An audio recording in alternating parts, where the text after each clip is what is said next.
My daughter gifted me a box of Cuban cigars for my 62nd birthday. When she called asking how I liked them, I told her I'd given them to her father-in-law. The silence was deafening. Then she screamed, "You did what? Those were for you!" That's when I knew something was very wrong. Sarah hadn't remembered my birthday in 3 years, and now suddenly expensive cigars? If you want to know what she was really up to, please stay with me. And if stories like this interest you, please consider subscribing. The package arrived on a Tuesday morning, my 62nd birthday. The delivery guy barely looked up when I signed for it. Probably his 100th stop that day. But for me, seeing Sarah's name as the sender made me freeze right there on my porch. I actually had to read it twice. Sarah hadn't sent me anything, not even a card, in the 3 years since Margaret died. Hell, she hadn't even called on my birthday last year. Just a quick text that said, "HBD Dad," like I was some acquaintance from her college days. Now, here was this heavy box with her return address, wrapped in that fancy shipping paper that costs extra.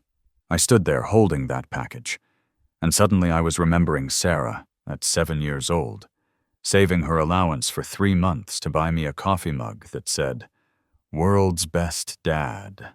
She'd wrapped it in newspaper comics, so proud of herself.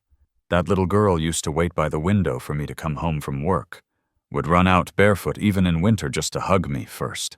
Where did that child go? When exactly did she become this stranger who abbreviated happy birthday to 3 letters? The weight of the package brought me back to the present. Whatever was inside, it wasn't wrapped in comic strips. Inside, nestled in dark velvet, sat a box of Cohiba Behike cigars. Now, I'm no expert, but I've been around long enough to know these weren't your corner store cigars. We're talking about $2,000 worth of Cuban perfection, the kind of cigars lawyers light up after winning big cases, or CEOs pass around when they close deals that make the news. Not the kind of gift a daughter who works part-time at a dental office sends her retired father. I held one up to the light, admiring the perfect wrapper, and that's when the phone rang. Sarah's name lit up my screen, and I'll admit, maybe I smiled a little. Maybe she was finally coming around. "Dad, happy birthday!" Her voice was bright, almost too bright, like she'd practiced this call in the mirror. "Did you get my package?" I told her yes, thanked her for the generous gift. "You deserve it, Dad, you really do. After everything you've done for our family, make sure you enjoy them yourself, okay? They're specifically for you." That last part struck me as odd. Why would she need to specify that? But I brushed it off. Maybe I was just being paranoid, looking for problems where there weren't any. That's what happens when you live alone too long. You start second-guessing every little thing. But still, something in her voice reminded me of when she was 16, trying to explain why she'd crashed the car. That same forced brightness covering something darker. After the call, I sat in my kitchen, staring at those cigars. The kitchen Margaret and I had renovated together 15 years ago, where she'd insisted on that expensive marble countertop I'd grumbled about, but now couldn't imagine living without. The house felt especially empty on birthdays. 7 bedrooms, 4 bathrooms, a formal dining room that seated 12, and me rattling around like a ghost. I looked at the chairs around that dining table, 11 empty seats that used to hold family, friends, laughter. Now just dust collectors. Margaret's chair still had her reading glasses on the arm, like she'd just stepped away for a moment 3 years ago. I thought about lighting one of those cigars right then, but it felt wrong somehow. Wasteful. That's when I remembered Frank, Sarah's father-in-law. Good man, Frank. He'd been checking on me every few weeks since Margaret passed, more than my own daughter had done. We'd sit on his porch sometimes, share a beer, talk about nothing important. He'd appreciate these cigars. I drove over to Frank's place that afternoon, the cigars on my passenger seat like they were made of gold. His house was smaller than mine, modest but well kept, the kind of place where people actually lived instead of just existed. No empty chairs collecting dust. "Tom," he called out when he saw me walking up his driveway. "What brings you by?" I showed him the box, told him about Sarah's gift, offered to share. His face did something strange then. A flicker of concern, maybe? Or confusion. He examined those cigars like they might explode, turning the box over in his hands. "Tom," he said slowly, not meeting my eyes. "Sarah came by last week. Asked to borrow $500,000. The words hung in the air between us like smoke. $500,000. I nearly laughed, but Frank's expression stopped me. He was serious. Said it was for an investment opportunity. Something about Michael's business. I told her I didn't have that kind of money lying around. She seemed desperate, Tom. Real desperate. Started crying. Said something about time running out. Michael, my son-in-law, the man who'd swept Sarah off her feet with promises of grand business ventures that never quite materialized. The man who called me Tom now instead of Dad like he used to. The man who hadn't looked me in the eye at last Christmas dinner. I looked down at those beautiful, expensive cigars, and suddenly they felt heavier in my hands. Maybe I wasn't being paranoid after all. Frank poured us both coffee, the strong black stuff that could wake the dead. We sat on his porch, the cigars between us unopened, like evidence at a crime scene. "There's more," he said, stirring sugar into his cup slowly, deliberately.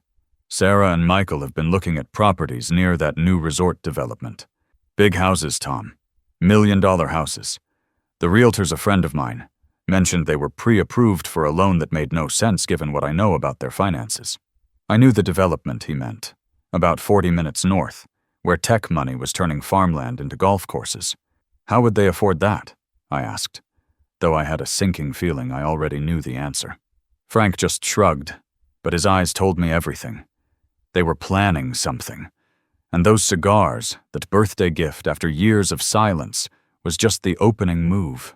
The call came the next morning while I was fixing the garage door that had been sticking since last winter. Same garage door I'd installed myself 20 years ago, back when I could work all day and not feel it in my bones. Sarah's voice exploded through the phone before I could even say hello.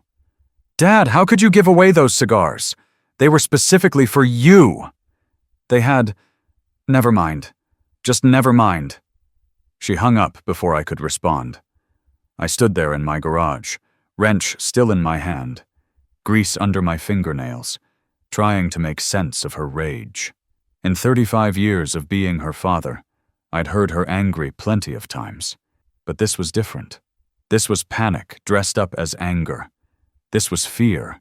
What was so special about those particular cigars that they had to stay with me? An hour later, Michael showed up at my door, unannounced. First time he'd been to the house in maybe 6 months. "Hey, Tom," he said, already pushing past me into the house. His cologne was too strong, trying to cover something, maybe alcohol, maybe desperation. "Just need to grab something from the office. Sarah left some papers here last time." There was no last time. Sarah hadn't been to the house in months, but I let him in. Watched as he went straight to my study, to the filing cabinet where I kept all the important documents, including the deed to the house, my will, Margaret's death certificate, our wedding certificate from 42 years ago. He was rifling through papers like a man looking for a winning lottery ticket he'd dropped. "What papers exactly?" I asked. He mumbled something about tax documents, but his hands were shaking. That's when I noticed he looked terrible, bags under his eyes, stubble that was more neglect than style. The confident businessman facade was cracking. I'd seen that look before, on job sites when contractors knew they were about to go under. After Michael left empty-handed and frustrated, nearly slamming the door behind him, I called my neighbor Mrs. Patterson. She's one of those women who knows everything that happens on our street. Been living here since the 1970s. Still tends the same rose garden her late husband planted. "Oh, Tom," she said when I asked if she'd seen Sarah around. "Your daughter's been by at least 3 times in the past month. Always when you're at your doctor's appointments or grocery shopping on Thursdays. She had a key, so I figured you knew. 3 times. coming to my house when she knew I'd be gone. I hung up and went straight to my study. Everything looked normal at first glance, but when you live in a house for 30 years, you know when things have been moved. The filing cabinet drawer wasn't quite closed right. Papers in my desk were neater than I'd left them. Someone had been searching for something, trying to put everything back, but not quite managing it. That evening, I decided to check something that had been nagging at me. Inside the cigar box, beneath the velvet lining, my fingers found something that shouldn't have been there. A small, flat piece of plastic, no bigger than a coin. I'd spent enough time with my grandson Tommy playing with his spy toys to recognize a GPS tracker when I saw one. My own daughter had bugged a gift to track my movements. I actually had to sit down when I realized what this meant. The birthday present, the sudden interest in my well-being, it was all surveillance. But surveillance for what? What were they planning that required knowing exactly where I was? I thought about all the times recently I'd felt like someone was watching me, dismissed it as old-age paranoia. Turns out paranoia is just pattern recognition when you don't have all the facts yet. I didn't sleep that night. Instead, I sat at Margaret's computer, the one we used to share for emails, and looking up recipes. She'd bookmarked so many cooking sites, always trying to perfect her mother's lasagna recipe. Never did get it quite right. But I'd give anything to taste her almost right version again. Sarah must have forgotten we shared an email account years ago for family stuff. The password hadn't changed. Margaret's birthday and our anniversary combined. There in the trash folder, not quite deleted, was an email from Sarah to someone named Dr. Chen. Re-evaluation schedule, the subject line read. The message was brief, but devastating. Plan B if he doesn't cooperate. Dr. Chen is ready to do the assessment. Once we have the diagnosis, we can move forward with the guardianship. My hands were actually shaking as I read it. Guardianship. They were trying to have me declared incompetent. The daughter I'd taught to ride a bike, who I'd walked down the aisle, who'd cried in my arms when her first boyfriend broke her heart, was now plotting to have me declared mentally unfit. I kept reading, finding more emails, fragments of a conversation about the timeline and liquid assets and power of attorney documents. One mentioned that Michael owed $800,000 to the wrong people and had 30 days to pay. Suddenly, the expensive cigars, the GPS tracker, the snooping through my papers, it all made horrible sense. They weren't just planning to take my money. They were planning to take everything. And they were going to use my own mental state against me to do it. I printed everything, my old printer wheezing and complaining but doing the job. The sound seemed too loud in the quiet house, like I was announcing my discovery to invisible watchers. Then I found more, so much more, emails about maximizing value and quick liquidation and finding buyers in advance. My daughter was pre-selling my life while I was still living it. The family photos on my desk seemed to mock me, all those smiling faces at graduations, weddings, birthdays. Had it all been a lie? Or had something fundamental broken when Margaret died? Something that turned love into greed? Frank called while I was still processing everything. "Tom, you need to know something else," he said. His voice low, like he was afraid of being overheard. "Sarah asked me about nursing homes yesterday. Specifically, she wanted to know about that place, Sunset Gardens, where they put Bill Henderson last year. The one his kids stuck him in before they sold his house. Sunset Gardens. I knew it. Everyone our age knew it. It was where families put parents they wanted to forget about. Bill had gone in walking and talking, came out 6 months later in a box. She said she was just curious, research for a friend. But Tom, she had brochures, multiple brochures, and she'd highlighted the memory care unit prices. The phone felt like it weighed 100 pounds in my hand. My daughter wasn't just planning to take my assets. She was planning to make me disappear entirely, locked away in some facility while she and Michael liquidated everything Margaret and I had built over 40 years of marriage, everything we'd saved for our family's future. Tommy's birthday party was the following weekend, my grandson turning 10 at that cosmic speed that makes you wonder where time really goes. Sarah had texted me the details.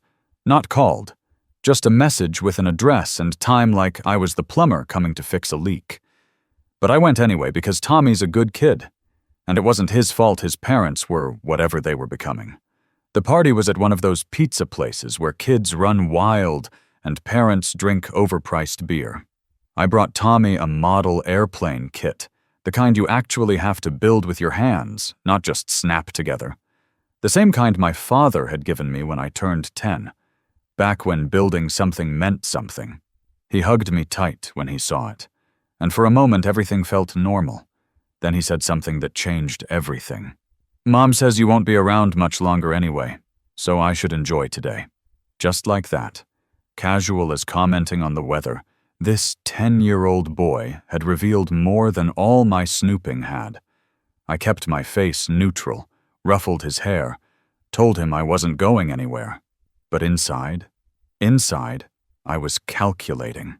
Sarah stood across the room, watching us, and when our eyes met, she looked away fast. Too fast. I spent the rest of that party observing, really observing. Michael was on his phone constantly, stepping outside every few minutes, coming back looking more stressed each time. At one point I followed him, watched from the window as he stood by his car, arguing with someone on the phone. "I need more time," he was saying. "You'll get your money. Just give me another month." When he turned around and saw me watching, his face went white. We stood there, separated by glass, and so much more, until he broke eye contact and came back inside. Monday morning I called Pat Murphy. Pat and I went way back, worked construction together in the 80s before he became a private investigator. "I need you to look into my son-in-law," I told him. Discreet, professional, and fast. Pat didn't ask why.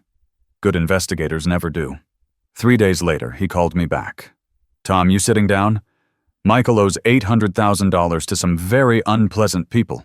Sports betting, poker, the whole 9 yards. He's been moving money through shell companies, trying to stay afloat.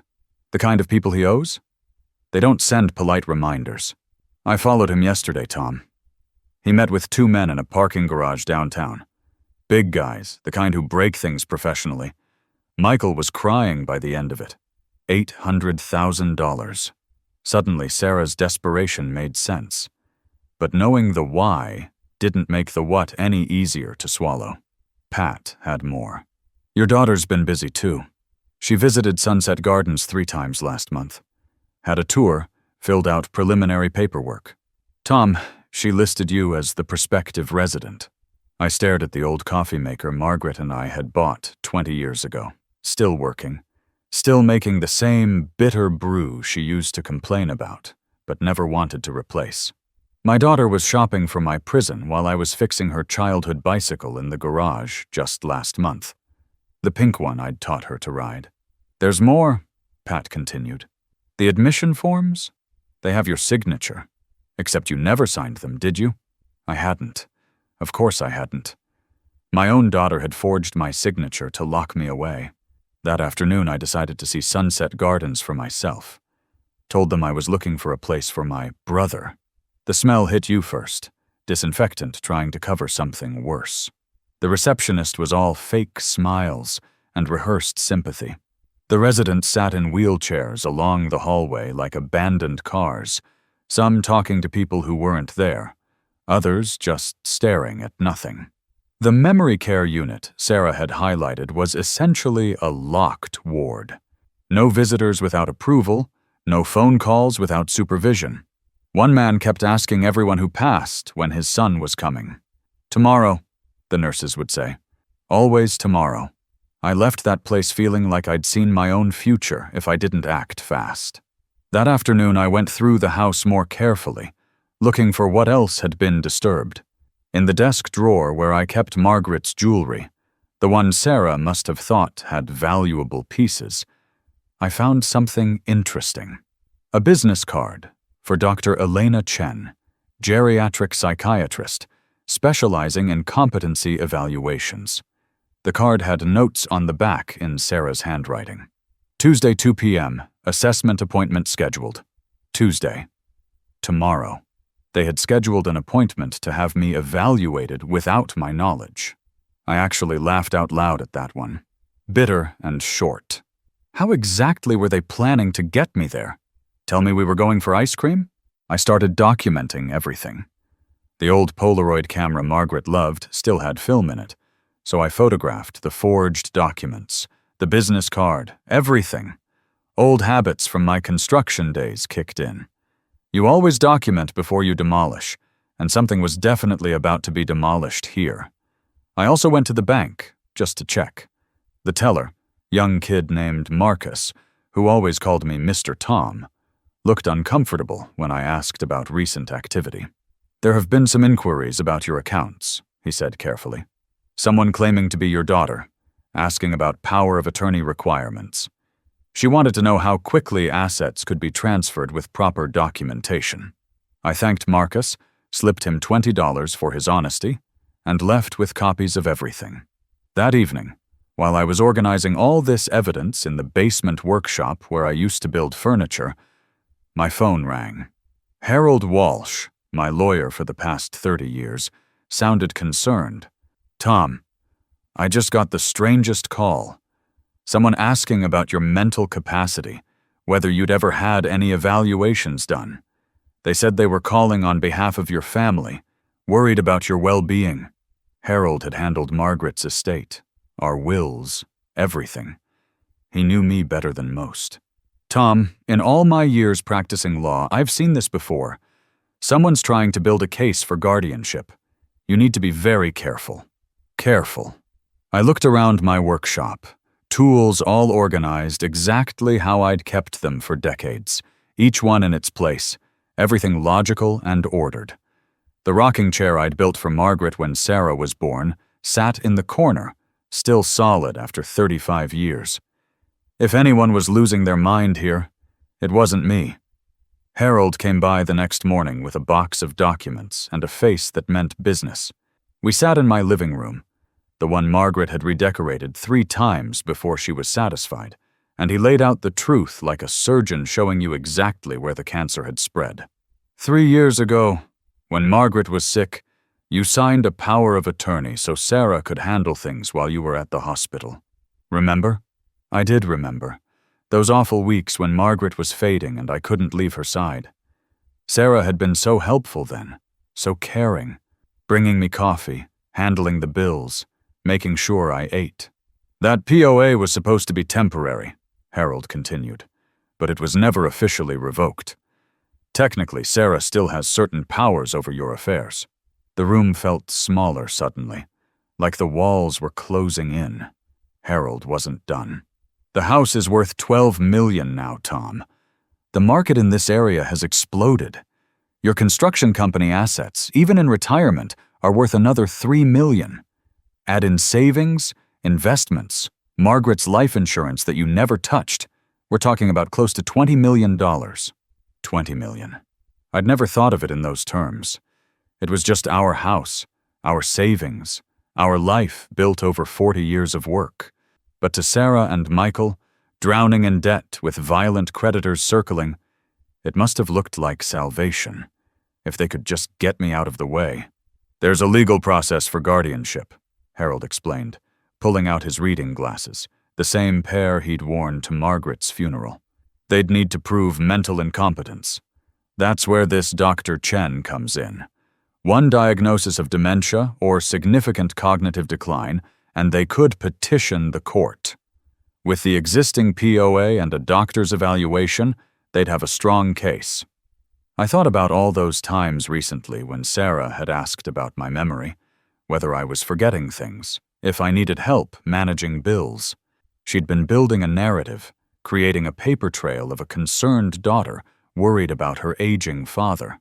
It was brilliant in its cruelty. That afternoon, I decided to play along. When Sarah called to suggest I see a wonderful doctor who specializes in senior health, I agreed immediately. Could hear the surprise in her voice. Really, Dad? That's wonderful. Dr. Chen comes highly recommended. I showed up at Dr. Chen's office 15 minutes early, wearing my oldest cardigan, the one with the coffee stain I'd been meaning to wash out. I shuffled a bit when I walked, moved slower than necessary, asked the receptionist to repeat things, but I was also recording everything on my phone, hidden in my shirt pocket. When Dr. Chen came out, a woman about 40 with kind eyes that didn't quite mask her calculation, I was ready. "Mr. Thomas? I understand your daughter is concerned about your memory." I smiled vaguely, then asked her what year it was. Could practically see her writing "confused about time" in her mental notes. The evaluation was almost amusing. I missed obvious questions but got random difficult ones right, creating an inconsistent pattern that would be hard to diagnose definitively. When she asked about my daily routine, I mentioned Margaret like she was still alive, then caught myself, then looked confused about my confusion.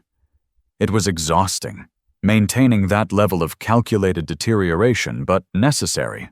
Towards the end, I accidentally let slip that Sarah had been so helpful with my finances lately, managing everything for me. Dr. Chen's eyes lit up at that. She thought she had her smoking gun. What she actually had was me on record saying Sarah was already controlling my money, which would make her guardianship petition look more like financial exploitation. After the appointment, I sat in my truck in the parking lot, hands shaking slightly. Not from age or illness, but from pure rage. The careful control I'd maintained in that office had cost me something. Playing weak when you're not is its own kind of violence to your soul. But then I listened to the recording on my phone.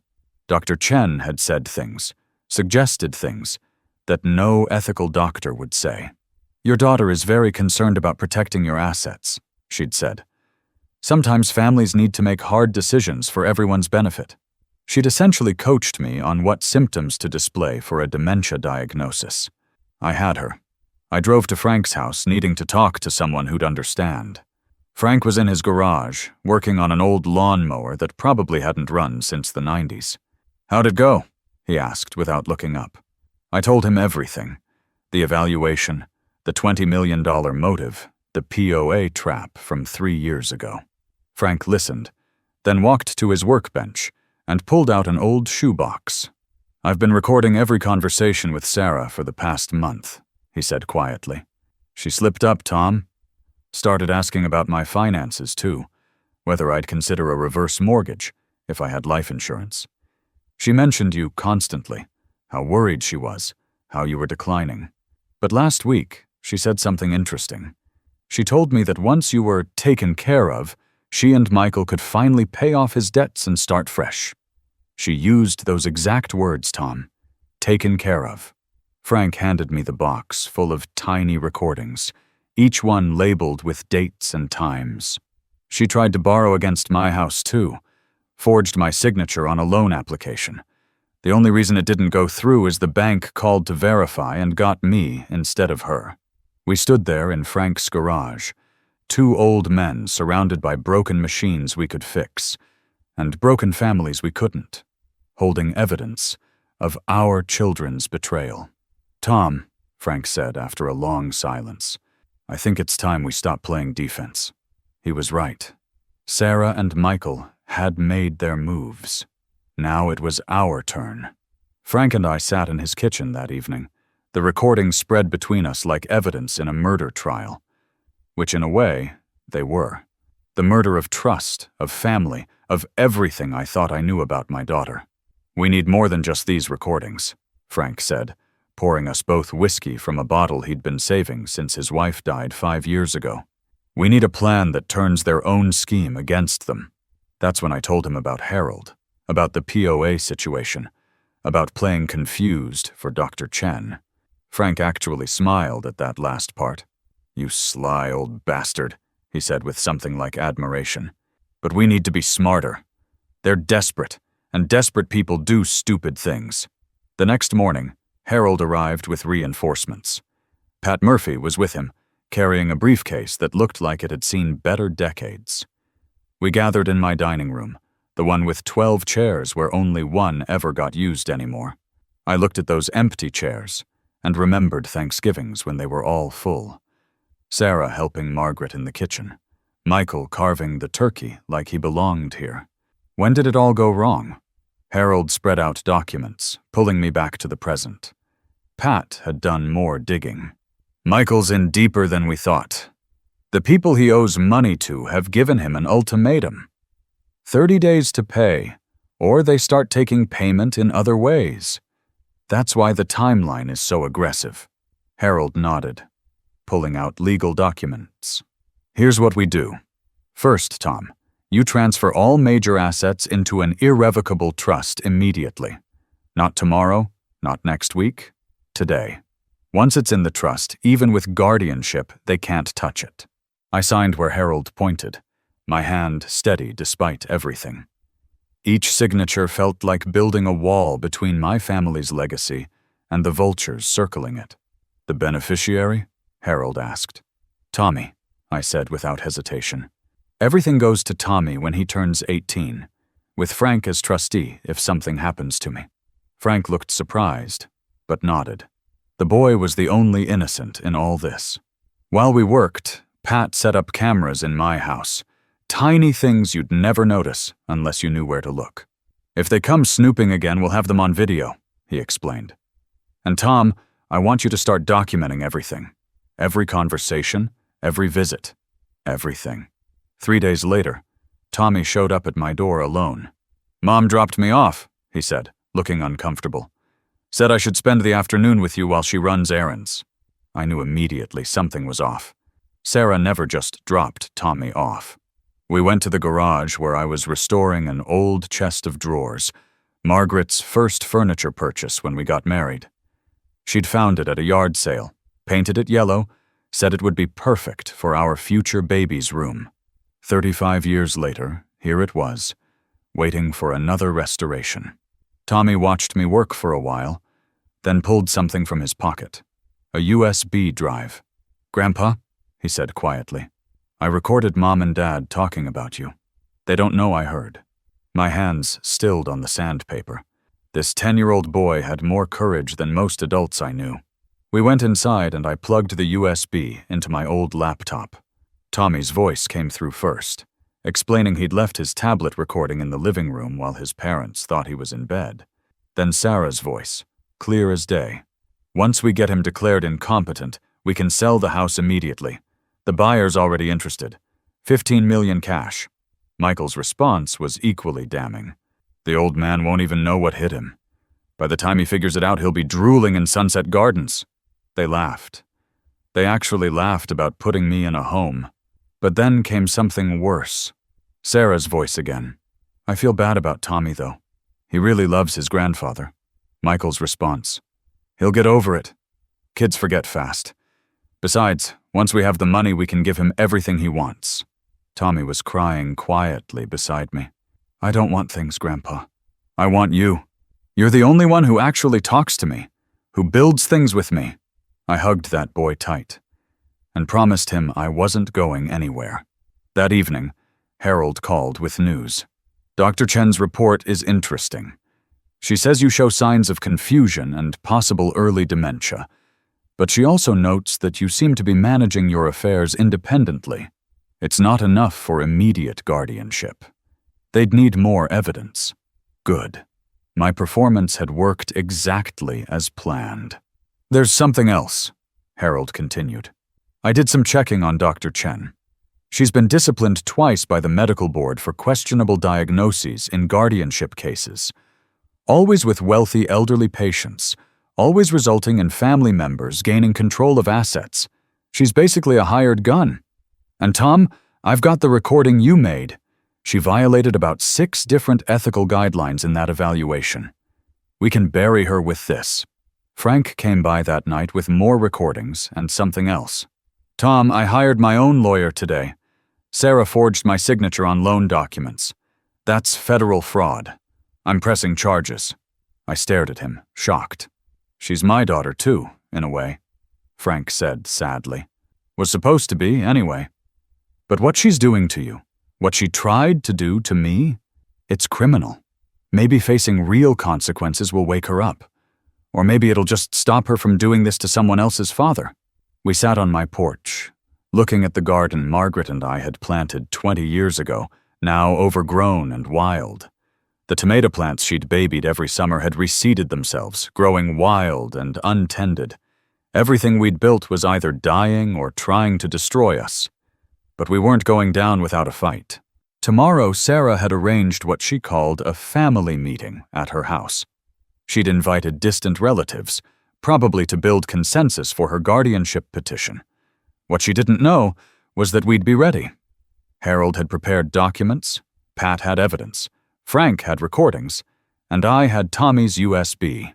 The intervention was about to be reversed. I looked at the empty chair beside me, Margaret's chair, and could almost hear her voice. "Give them hell, Tom, but leave room for redemption." Even now, even after everything, she would have looked for the good in Sarah. Maybe that's what I was really fighting for. Not just my freedom, but the chance for Sarah to remember who she used to be. The family meeting was scheduled for 2 in the afternoon at Sarah's house, the one I'd helped them buy 5 years ago when Michael's business was supposedly booming. I'd co-signed the loan, given them the down payment as an early inheritance. Now they were using that same house to plan my imprisonment. I arrived 15 minutes early, wearing my best suit, the one from Margaret's funeral. Sharp, dignified, nothing that suggested mental decline. Sarah answered the door, and her face immediately showed confusion. "Dad, you look well." I smiled and walked past her into the living room where about 15 relatives had gathered, most of whom I hadn't seen since Margaret's service. Michael stood in the corner, sweating despite the air conditioning. He knew something was off. His phone kept buzzing, and each time he looked at it, his face got paler. Sarah started her performance immediately. "Thank you all for coming. As you know, we're concerned about Dad's well-being. He's been showing signs of confusion, giving away expensive gifts, making strange decisions." She pulled out papers. The Dr. Chen evaluation. Bank statements she'd somehow obtained. "We think it's time to consider assisted living and proper management of his affairs. This isn't about money, it's about safety. Dad needs help, and we want to make sure he gets the best care possible." The relatives murmured sympathetically. Cousin Barbara actually patted my hand like I was already gone. That's when Harold walked in, followed by 2 police officers. The room went dead silent. "Sorry to interrupt," Harold said calmly, "but we have some matters to discuss regarding fraud and elder abuse." Sarah's face went white. Michael actually tried to leave, but one of the officers stepped in front of him. His phone rang again, and this time I could hear the voice on the other end. "Time's up, Mitchell. You've got 24 hours, or we come collecting." Michael's hands were shaking so bad, he dropped the phone. Harold continued, pulling out his briefcase. "Mrs. Sarah Mitchell, you're being investigated for forging your father's signature on admission documents to Sunset Gardens, attempting to access his financial accounts without authorization, and conspiracy to commit elder fraud." He turned to the relatives. "Mr. Thomas is completely competent. In fact, he's been documenting an elaborate scheme to steal his estate." I stood up then, steady and clear. 3 weeks ago, my daughter gave me a GPS tracker hidden in birthday cigars. She's been coming to my house while I'm away, searching through my documents, trying to have me declared incompetent so she and Michael can steal $20 million to pay off gambling debts. The room erupted. Relatives started talking all at once, but I wasn't done. I pulled out Tommy's USB, plugged it into their TV. "Listen to what my daughter says about me when she thinks no one's recording." The recording played, crystal clear on their expensive sound system. Sarah and Michael laughing about putting me in a home, discussing the house sale, calculating how quickly they could liquidate everything. But the worst part was when Sarah said, "The old fool actually thinks I care about him. 3 years of pretending to worry about his health is finally paying off." The room went silent.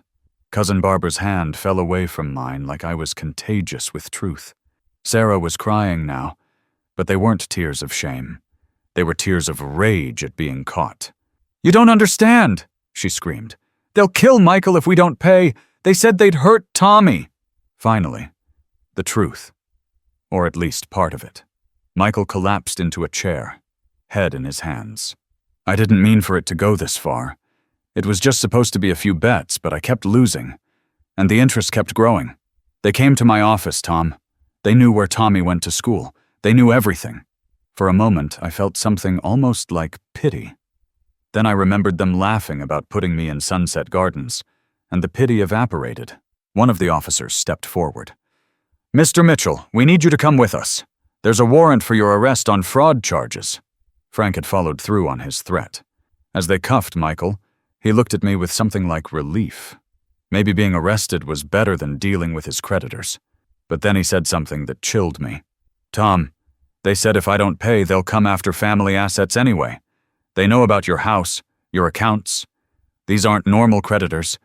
These are the kind of people who don't stop." The officer led him away, but his words hung in the air. Harold pulled out more papers. "Mr. Thomas has transferred all assets to an irrevocable trust. Even if you had succeeded with guardianship, you would have gained nothing. The house, the money, everything is protected." Sarah's legs gave out.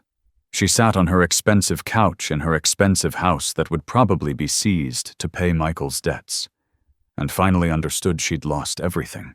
But she had one more card to play. "Dad," she said, voice suddenly soft, "I'm pregnant. 3 months.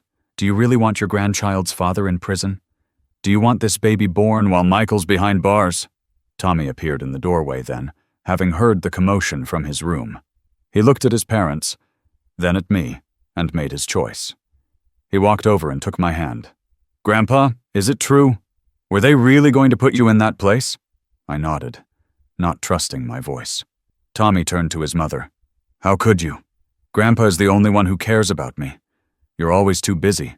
Dad's always on his phone, but Grandpa teaches me things. He shows me how to build stuff. He tells me stories about Grandma." Sarah made a sound like a wounded animal. "Tommy, baby, I did this for you. For your future." Tommy shook his head. "No, you did it for money. I heard you say so. Can I come stay with you, Grandpa?" The relatives filed out quietly, ashamed of their assumption, their readiness to believe I was incompetent. Some muttered apologies. Others just left. Cousin Barbara stopped at the door. "Tom, I'm sorry. We should have known better. Sarah called us all, painted this picture of you deteriorating, needing help. We believed her because she's your daughter. We thought she'd know best." I just nodded. What was there to say? The family I'd spent decades building had crumbled in an afternoon. Harold stayed to handle the legal matters. The police took Michael away, and I stood in my daughter's living room, holding my grandson's hand, watching the family I thought I had reveal itself as strangers. Sarah looked up at me one last time. "What happens now?" she asked. "Now you face the consequences," I said. "The house will go to pay Michael's debts. You'll probably avoid jail time if you cooperate with the investigation.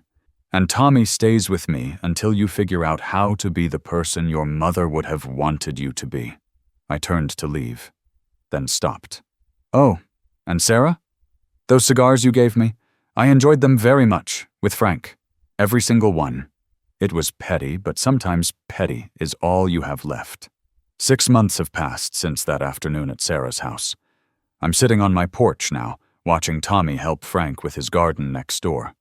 The boy lives with me during the week, has his own room, the one Sarah used to have, actually. We repainted it together, built model planes, filled it with books. He's a different kid now. Laughs more. Doesn't look over his shoulder constantly. At dinner, he sits in what used to be Sarah's chair, and somehow that empty space doesn't feel empty anymore. The other 10 chairs are still there, waiting. Maybe someday they'll be filled again with people who actually care about each other, not just about what they can take. Michael's in federal prison. 5 years for fraud and conspiracy. The gambling debts were settled when Sarah sold their house and cars, though she'll be paying restitution for years. The creditors, Those wrong people Michael owed? They disappeared once the FBI got involved. Turns out they weren't as untouchable as Michael thought. Sarah lives in a small apartment across town, works 2 jobs at a grocery store and cleaning offices at night. No more part-time dental office job with flexible hours. This is survival work, the kind that breaks your back and your pride. The letters started coming 2 months ago. First, just short notes apologizing, then longer ones trying to explain. The latest one, 3 pages handwritten on yellow legal pad, sits on my kitchen counter. Dad, therapy is making me face who I became. Dr. Williams says I developed something called complicated grief after Mom died. Instead of processing the loss, I turned it into resentment toward you for still being here when she wasn't. It doesn't excuse what I did, but I'm starting to understand it. I dream about Mom sometimes, and in the dreams she won't look at me. She just keeps turning away. I wake up knowing exactly why. She included a receipt from her therapy sessions, proof she's going twice a week despite barely affording rent. Another paper showing she's volunteering at a senior center on weekends, reading to residents who don't have visitors. I see you in every one of them, she wrote. Men who built things, who provided for families that forgot them. I read to a man named Walter yesterday. His daughter hasn't visited in 2 years. I wanted to call her, scream at her, tell her what she's wasting. Then I realized I was that daughter. The house feels less empty now. Tommy's friends come over, their voices filling rooms that had been silent for too long. We converted Margaret's sewing room into a game room. She would have liked that, seeing the house full of life again. Sometimes I find Tommy in there, looking at the pictures of Margaret I've hung on the walls. She was beautiful, Grandpa, he says. Inside and out, I tell him. Just like you're going to be. We cook together in the kitchen, Tommy standing on the same stool Sarah used when she was his age, learning the same recipes Margaret taught her. Sometimes I see flashes of the daughter I used to have in his gestures, his laugh. Maybe that's enough. Frank comes for dinner every Sunday, brings his famous pot roast that's honestly terrible, but we eat it anyway. We smoke cigars on the porch afterward. Real Cubans I bought myself. No GPS trackers needed. He's become the brother I never had, bonded by our children's betrayal and our determination to protect what's left. Last week he told me Sarah had written to him too, apologizing for the forgery, offering to pay him back over time. She's trying, Tom, he said. That's more than most do. I didn't respond, but I kept the letter she'd sent him that he showed me. Dr. Chen lost her medical license after Frank's lawyer exposed her pattern of false diagnoses. Turns out we weren't her first victims, just her last. Sunset Gardens is under investigation too, kickbacks from families who wanted relatives committed. The whole system Sarah tried to use against me is crumbling, and I'd be lying if I said I didn't feel some satisfaction watching it fall. Pat Murphy still checks in, makes sure no one's bothering us. The cameras are still up too, just in case. You can't be too careful when you've learned how quickly family can become strangers. Last week, Sarah sent a new letter with a photo. She's pregnant, 6 months now, showing clearly. But this letter was different. I'm not asking for money. I'm not asking for forgiveness. I'm asking for witness. I need someone to see that I'm trying to become someone this baby won't be ashamed of. I work 60 hours a week. I go to therapy. I read parenting books at the laundromat while my clothes dry. I'm learning what it means to earn something instead of taking it. Michael writes from prison, says he's in AA there, finally facing his addiction. We're both broken, Dad, but we're trying to rebuild. Mom used to say, broken things can be beautiful if you fill the cracks with gold. I'm trying to find my gold. Tommy found the ultrasound photo before I could decide what to do with it. Is this my brother or sister? He asked. I nodded. He studied it for a long moment, then walked to the refrigerator and put it up with a magnet, right next to Margaret's picture from our 40th anniversary. Grandma would want the baby to have a chance, he said simply. This kid, wise beyond his 10 years, already understanding mercy better than most adults.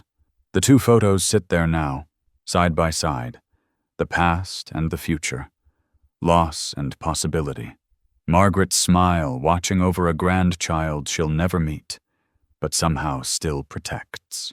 I've started a foundation with some of the money, helping elderly people who've been victims of family fraud. You'd be amazed how common it is, children treating parents like ATMs, love becoming leverage. Harold runs it now, says we've helped 43 families so far. It's something good from something terrible. Margaret would have called it finding light in darkness. The house is being converted too, slowly. After I'm gone, it'll become a community center, a place for seniors to gather, to watch out for each other. Tommy thinks it's cool his inheritance includes helping people. That's how I know we're raising him right. People ask me if I've forgiven Sarah. The truth is, forgiveness isn't a switch you flip. It's a daily choice, and some days I choose it, some days I don't. But I've learned something important through all this. Family isn't just blood. It's the people who stand by you when standing by you costs them something. It's Frank recording conversations to protect me. It's Harold working overtime to save my assets. It's Pat investigating without being asked. It's Tommy choosing truth over comfort. And maybe someday, it'll be Sarah again, rebuilt from the ground up, the daughter Margaret believed she could be. Yesterday, I wrote my first letter back to Sarah. Just one line.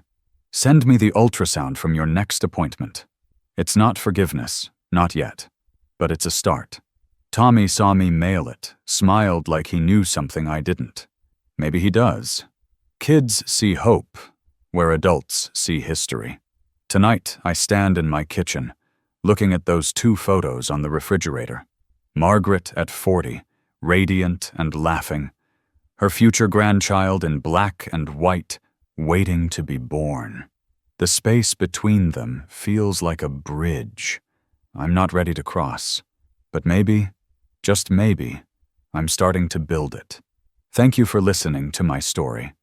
If it touched you in any way, please consider leaving a like and subscribing to hear more stories like this. I'd also love to hear your thoughts in the comments, especially if you've experienced something similar.